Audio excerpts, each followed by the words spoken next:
তোমরা রহমানের ইবাদত করো। কার ইবাদত? তোমরা রহমানের ইবাদত করো। কাফের মুশরিক যারা ছিল তারা বলতেছিল, দেখো দেখো মুহাম্মদ সাল্লাল্লাহু আলাইহি ওয়াসাল্লাম এতদিন বলেছে এক আল্লাহর ইবাদত করো, আল্লাহ ছাড়া কোনো ইলাহ নাই, দ্বিতীয় কোনো স্রষ্টা নাই, দ্বিতীয় কোনো রব নাই। দেখো দেখো এখন আবার রহমানের কথা বলছে, আরেকজন স্রষ্টা বের হয়ে গিয়েছে। মুহাম্মদ সাল্লাল্লাহু আলাইহি ওয়াসাল্লাম তোমাদের সাথে প্রতারণা করছে। এই জন্য আল্লাহ পাক সূরাতুর রহমান নাযিল করেছেন। আল্লাহ পাকের পরিচয় দিয়ে তিনি যে রহমান, তিনি যে রহমান তার পরিচয় দিয়ে এই সূরাটি নাযিল করেছেন। সূরাটির ভিতরে এমন একটি আয়াত রয়েছে যে আয়াত আমাদের সকলের মুখস্থ। আল্লাহ পাক বলছেন, ফাবিআইয়ি আলাই রাব্বিকুমা তুকাজ্জিবান। সুবহানাল্লাহ।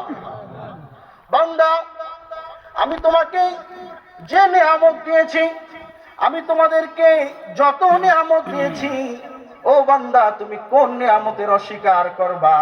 অস্বীকার করার সুযোগ আছে? রাসূল পাক সাল্লাল্লাহু আলাইহি ওয়াসাল্লাম একদিন সাহাবা আজমাইনদের সামনে বসে সূরাতুর রহমান তেলাওয়াত করে শুনিয়েছিলেন।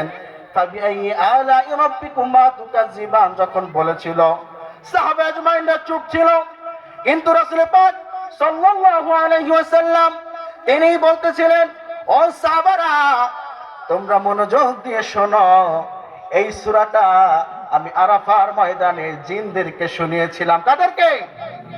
আমি যতবার বলেছি ফাবিআইয়ি আলাই রাব্বিকুমা তুকাজ্জিবান, আমি যতবার বলেছি জিনরা সাথে সাথে সাক্ষী দিয়েছে, জোরালো আওয়াজে সাক্ষী দিয়ে বলেছে, আল্লাহ আমাদেরকে যেই নিয়ামত দিয়েছেন, যেই নিয়ামত আপনাকে আমাকে দিয়েছেন, তার এক বিন্দু পরিমাণ নিয়ামতের অস্বীকার করার কোনো সুযোগ নাই। আছে? আছে? আল্লাহ যে নিয়ামত দিয়েছেন, আল্লাহ আমাদেরকে চোখ দিয়েছেন, হাত দিয়েছেন, যা কিছু দিয়েছেন, বলেন প্রত্যেকটা জিনিস আল্লাহ কত চমৎকার করে বানিয়েছেন, বান্দার উপকারের জন্য দিয়েছেন। বান্দা চলাফেরা করবে, বান্দা ভালো কাজ করবে, প্রত্যেকটা ভালো কাজ করতে হবে কার জন্য? আল্লাহর জন্য। কার জন্য? আল্লাহকে খুশি করার জন্য।